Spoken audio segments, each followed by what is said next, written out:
All right. I'm pleased to welcome Chad Udell, the owner and partner at Float, to talk with us here about mobile learning today. And Chad is the right person to talk to. He is the author of two books on mobile. One is called Mastering Mobile Learning, and the other is Learning Everywhere. So thank you so much for being here to discuss mobile learning with me today. You bet, Brian. I love talking about this type of topic, and glad to be with you again. Great. So let's wow, there's a ton of snow that just fell off my roof. That was crazy. I don't know if you heard that. It is the season. Yeah. So it's the tail end of winter. It might be spring by calendar, but it's Mother Nature says it's still a little bit of winter out there. Yeah. Let's talk a little bit about how you would define mobile learning. I mean, what all is it, and what does it cover? Is it authoring? Is it responsive design? Is it video? Like what all is mobile learning in your mind? Well, I think the simple answer, I guess, is yes, and it's all of those things plus a lot more. But I think the most important way that I like to frame up mobile learning is that the real mobile in mobile learning is actually the learner and not just the device, right? So it is the context and the modality in which the learner is choosing to receive or consume that content that you as the designer or the developer are producing and providing to them.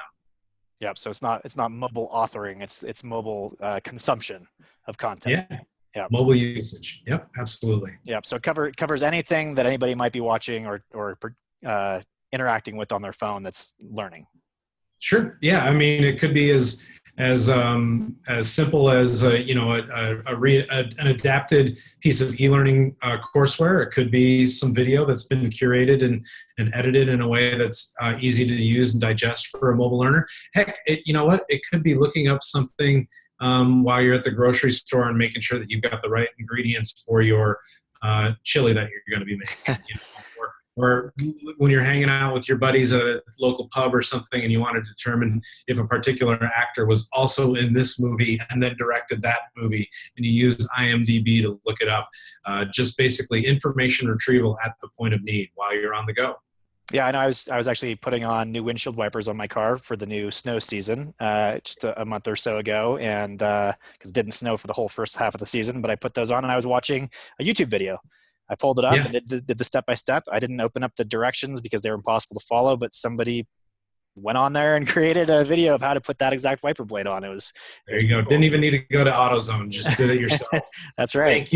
Thank you, YouTube. Yeah, that's right. Seems like there's a YouTube video for everything now. So why do you think mobile is so important right now? And it's showing up as one of the top trends. So why should we care as L&D professionals about mobile learning? Well, that's where our learners are. That's why we should care about it. Is more people are consuming more content on mobile devices in 2018 than they are via desktop. Even services like Netflix and things that you think would be long form or big screen content still have a very large amount of users interacting with their sites and services on smartphones and tablets today. So I think that basically the audience has spoken, and they want their content and they want the information to be available where they are, whenever they are, via the devices that they have in their pocket. So what do you think that means then for the traditional e-learning course content author who's using the traditional type tools to produce e-learning content? Is that fine? They can still produce content that's going to be working well on mobile, and I guess who else is doing it well from the authoring space, or generally our authoring tool is doing a good job with mobile delivery? Yeah, I mean that's a big question, right? And it's something that I think we can unpack like via a couple different angles. I mean, we should just keep in mind that all of those instructional designer kind of tools are just that. They're tools, whether it be an authoring tool from a big company like Captivate, or some of these smaller modules and plugins and add-ons that you can put on top of a PowerPoint course, or even some web-focused tools that are out there like Gomo or Adapt. that are really very much a mobile first kind of tool, or the Articulate Cloud product with Storyline and then Rise and all of those new products. They are just tools. They are just software products. I can create a great presentation using PowerPoint, or I can create a terrible one using PowerPoint. I can create great video content using Premiere Pro or Final Cut, or heck, even iMovie, but I can create equally as bad stuff there too. Yeah. It really is up to the designer to understand their audience, understand their organizational goals, understand what the lesson or learning is at hand, what the motivation is that the learner has for using that content, and then creating the content in a way that speaks to the learner, right? That engagement doesn't come from the vessel that that is put in. It comes from the empathy and the ability to hit that need for the learner. So, each tool has its own strengths and weaknesses in how it can be employed in a mobile context. But really, it is up to you as the designer to determine if you need the Swiss Army knife approach, if you want a scalpel, or if you need that little semi-useless screwdriver that they always bundle along on the Swiss Army knife too. It really is up to your discretion, and can be equally used just as bad. Yeah. Yep. It's can't blame the tool, right? Yeah. So, so you talked about the benefits. Or not. I guess it's a benefit of creating mobile learning is that everyone is consuming content that way. That's what we're doing in our personal lives, grocery store, Netflix, all these things. But what are you most excited about with mobile and the direction that mobile learning is going?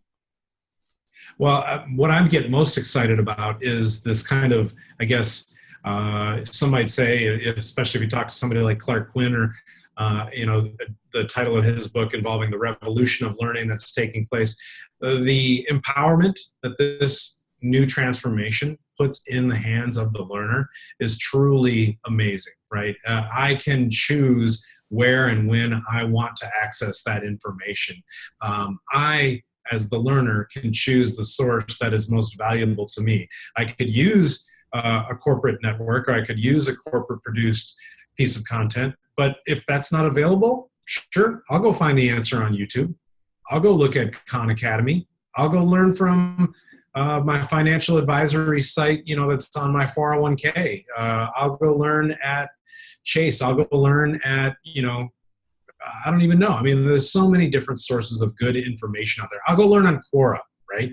If I need to, if I want that answer at that exact time. So really the thing that I'm most excited about is that it finally puts the power of learning in the hands of the learner. A big misnomer, really, I think for a lot of us really has been for a long time saying that we produce learning. We don't really produce learning. We produce instructional materials. The learner is the one that chooses to actually take away learning from the materials that you produce. And that no amount of educational materials or e-learning courses or performance support tools or whatever it is that you cram down your learner's throat is going to necessarily produce learning. It is up to the learner to determine if your content actually produces and creates learning for them. So now, as an e-learning professional, should people be excited, or should they be scared? Should they be shifting how they're doing things? What do you think? I think that it's up to the e-learning designer and developer to start to understand design disciplines of a variety of natures, right? So there's obviously instructional design, the science and the creation of using design practices that hopefully reinforce and embrace the ways that people are proven or shown to be able to learn and gain acquisition and long-term retention of that content. But then there's all kinds of other design disciplines that become equally as important when we start to empower the user, right? We need good information design. We need good graphic design. We need good user interface design. We need good user experience design. We need human-centered design. At its core, we need human-centered design, an understanding of the user, an empathy for the situation that they're placed in, and a realization that if you as the designer aren't producing a good experience for them and you're not giving a good conduit into your content, that they're going to go somewhere else. You are no longer the single source of knowledge for your learner once they are untethered from your company's network, once they're out on the go, once the situation arises and their job site goes kablooey. They're going to find answers however they want. And that's the type of thing I think that we need to understand as e-learning designers and start to realize it's much bigger than just e-learning here. We're talking about design of a much richer level, really.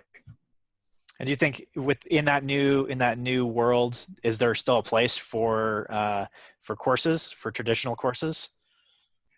I certainly think so. There's a tremendous amount of things that you want your skilled practitioner or the professionals that you interact with to know about before they get on site. If I hired a contractor to come in and build an addition on my house, and I look over their shoulder and on their iPad, they're looking how to frame up a stud wall or something like that, I think I'd be a little bit alarmed. Yeah. If I went into my physician's office and they diagnosed that I had a specific indication or a condition, whether it be, a skin condition or dermatitis or ulcerative colitis or any number of different things that it could be, if they had to actually look up what drug to give me based off of that indication, I think I'd be a little bit alarmed as well. But do I want a tool that allows my contractor or my physician to be able to reaffirm and determine if their path or their course of action that they are about to recommend is correct? Heck yeah. Do I want to allow my pilot to be able to have all of their emergency procedures available with them on a tablet and instantly accessible, so that if they know that they have to, do some sort of procedure with a particular safety issue on their plane while the plane is actually in motion, 35,000 feet above the ground? Yeah, I definitely want to have them have access to that information. But do I want that to be the first time that they've encountered that information? Yeah, I think that's a good point. And I think a pilot is a good example there. I mean, they're going through tons of flight simulators before they're running them through all sorts of scenarios that they could run into trouble with. And I think that's when I think of courses, that's my favorite type of course, is something that's going to be scenario based. Like, how do you actually use that information? And that can't just be use it and then learn how to use the job aid with it, and you'll figure it out as you go. You've got to be pretty skilled in that ahead of time. Yep. Great. Now, what's going to be the criticism of mobile or mobile first?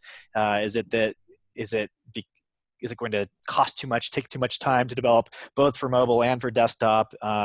Does the experience change where it's good for maybe getting information, but it's not so great on the interactivity? What are the criticisms of mobile learning? I mean, all of those are criticisms that I've heard before. All of them, I think, could probably be debunked with a certain number of different case studies and examples of, like, hey, we can still have great engagement even on a small screen level if the content is designed well and speaks and resonates with the learners. I think the biggest hurdle, if you will, or criticism for mobile overall, though, it comes from the content creators and the maintainers of the systems, because it can be hard, understanding a new modality, understanding a new tool set, understanding a new mindset on which to, kind of have to reshape your model and your thinking on how you reach and work with your learners. That's not easy to do. And enterprise technology doesn't necessarily always move as quickly as the consumer marketplace. And I'm being very kind there, because it doesn't move anywhere near the speed of which consumer marketplace does. It's a very high likelihood that even in 2018, where we stand right now, that your corporate LMS is not very mobile friendly. Yeah. Maybe your courseware development tools are not very mobile friendly. Maybe your measurement system that you have in place is not very mobile friendly. And so if you're creating an environment, if all of your tools in your toolboxes, are essentially hostile towards mobile learners, then it's going to be a very tough road for you for the time being to reach them where they are. So what's the advice with that? Just kind of wait it out until those systems change? I think that the biggest advice that you can do is go talk to your learners, talk to your users, and get the voice of customer. You know, and if you have a large enough, I guess, tidal wave, and you have a large enough groundswell of people that you see are using services like YouTube and Wikipedia and Twitter and Quora and Google and Khan Academy and LinkedIn Learning, which, you know, formerly Lynda, and they're using all of that on their mobile devices. And then you look at it, and your LMS usage on the mobile device is infinitesimally small. There's a huge disconnect there, right? Yeah, I was just What is thinking, the you know that I try to pull something practical out of this, and the thought that just popped into my head is like, and it's probably a scary thing for most people in a training department to do, but to actually talk to people, is the practical advice to start building mobile, to do a survey of your audience and find out when they need information on a certain thing, like where are they actually getting that from? I think that would probably scare a lot of people, but it's an important thing to do. it's vital. I mean, that's the way that products are designed. You know, Yeah. products are not designed in a vacuum. The labs at Microsoft, where they create an Xbox, for example, or Sony where they do the PlayStation, those are filled with, you know, they actually have real users. They have real Yeah. gamers. They don't have you know, simulations of gamers. They don't talk to people that might know gamers. They don't talk to the bosses of gamers. They talk with gamers to Yeah. design good products, right? So don't talk with the managers of your learners. Don't talk with the management of yours, you know, about what the learners want. Go out and talk to your learners. Go out and see what their work site looks like. Do they have a bunch of post-it notes on their desktop? What do those post-it notes say? Do they have a bunch of laminated printouts? Do they have some websites bookmarked? Do they have an autocomplete set up for all of the passwords and the SharePoints and everything else that's on the phone? I mean, whatever it might be, they're going to be able to provide you cues and clues on the types of services that they use when they're away from their desk and how they interact with your information sources that you make available. Yeah. You know what would be really very interesting? They let's say you've got a 60-minute course on processes and procedures for, I don't know, the sales phases, you know, awareness, contemplating, planning, making a buying decision, whatever it is, and that's a whole course. And then you go to the salesperson's, you know, desktop, or you look at their bag with their laptop, and they've got one screen of your 60-minute e-learning course printed out, Yeah. because they want to know that. Yeah. That's their job aid that they're actually using. Yeah. Yeah, that's what they're using. Don't take Yep. that whole 60-minute course and shrink it down to a little tiny box like this. Take the 3 or 5 screens out of it that are most useful to them as a mobile learner, and then make that available. Yeah. That's interesting. Um, I can't remember the name of the book.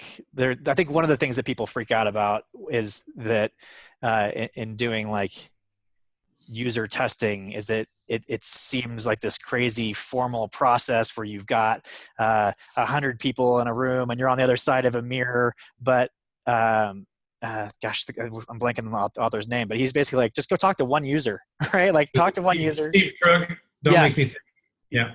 Yeah, go talk to one user, get feedback, improve the thing, and then go talk to another user, and like just keep doing that until things get better. And you probably don't need to talk to a lot. You know, Yeah. like maybe a dozen users total will get you like 70-80% of all your issues. Yep.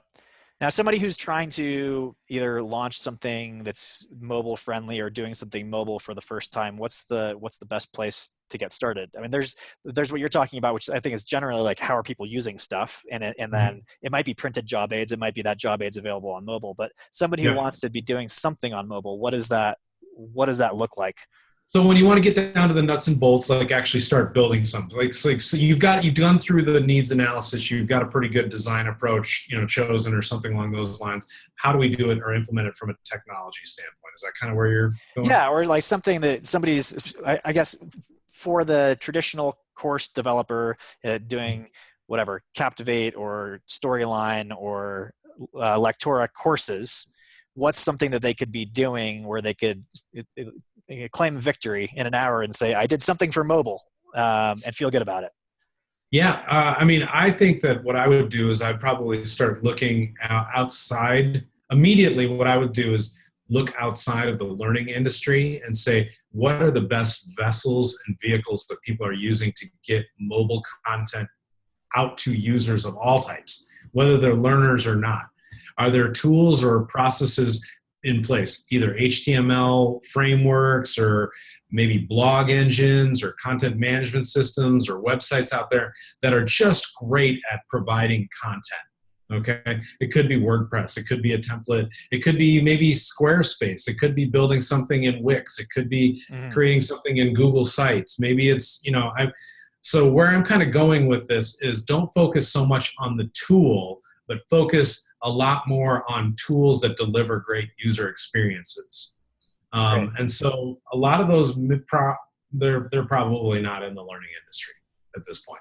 Okay. Yeah, that's good advice. Now, is there any, and we can do this as links as a follow-up if you want, but is there anything that you can share with us where you say these are great examples of mobile learning? It could be actually viewing how they're doing it, or it could be case studies. If there's anything that you have that you can share with me, even after this interview, I'll put it up in the show notes and people can take a look at it. Yeah, I mean, there's so many that we've mentioned a large number of different sites already. I think that Linda has done it well. I think Khan's got a great site. I think like a variety of different things that it could be something as simple as Spark Notes, or I'm trying to think of some other services.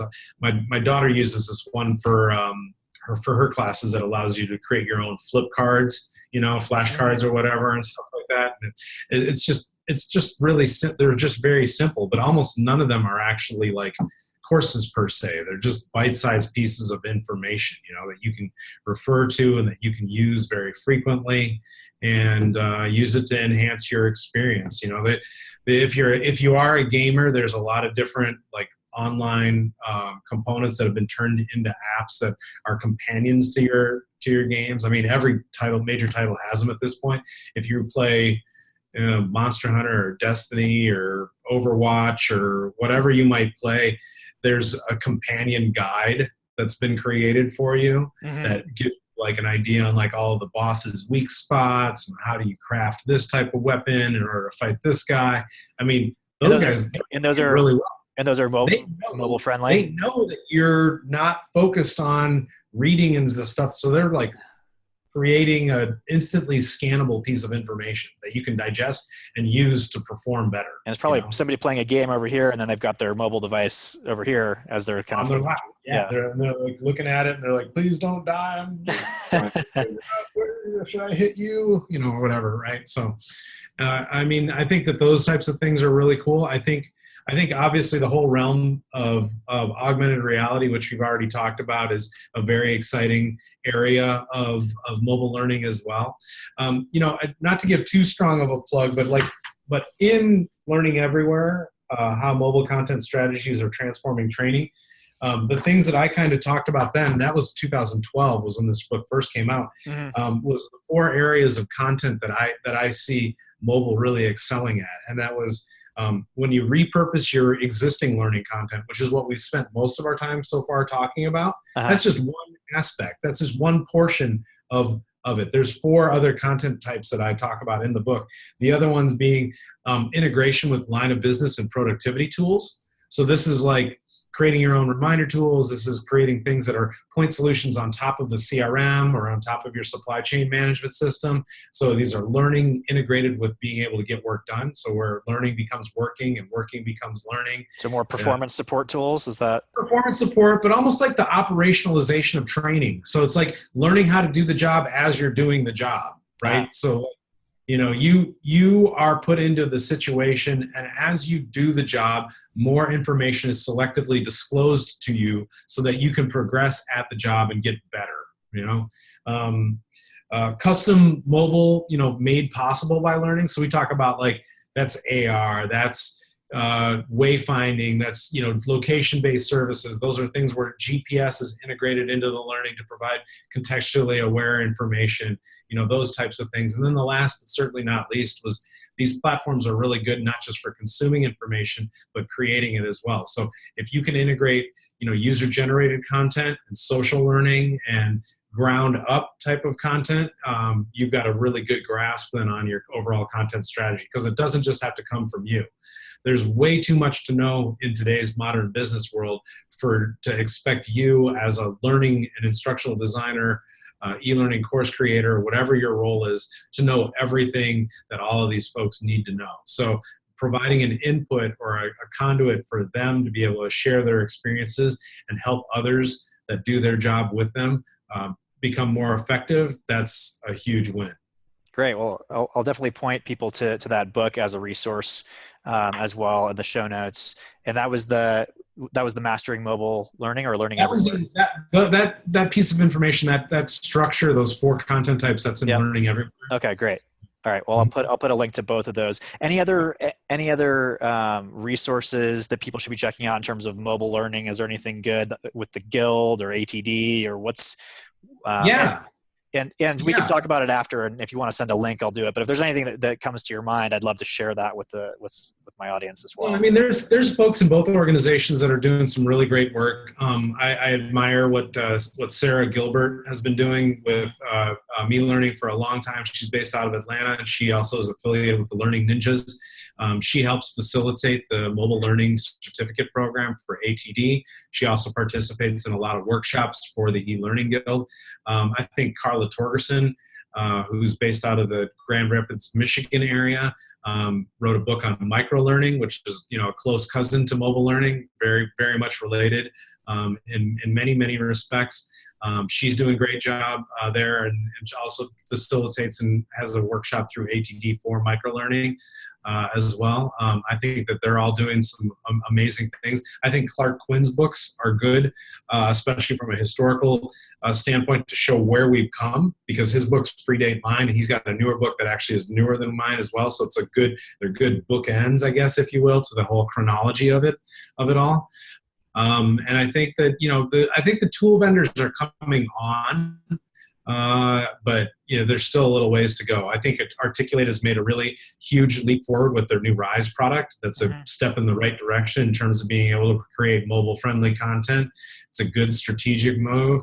I definitely like seeing what's going on with the open source tool Adapt. We use that quite a bit at Float for our tools as well. And I think that as more of these platforms become experience API aware as well, it opens the door to a lot of different metrics and dimensions of being able to measure the effectiveness of these mobile learning programs and curriculum. So I'm excited. I mean, we're 8 years into this experiment that is Float. We were founded in 2010. We've been building mobile applications for the learning industry since then. And the work that we're doing now, I think, is even more groundbreaking and more effective, because there's a lot more knowledge that's already out there. People understand the value of being able to reach the learners no matter where they are. So it is an exciting time to be. I'm certainly not pessimistic or down on any of this. Great.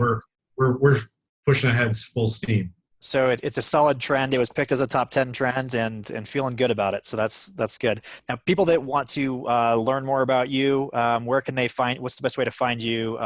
Twitter, LinkedIn. Give me all your contact info so I can share it with everybody. Definitely connect with me on LinkedIn. I maintain a fairly active presence there. I check that a few times a week. I'm on there looking at who's posting things and trying to read the articles that get posted there. My business is at gowithfloat.com.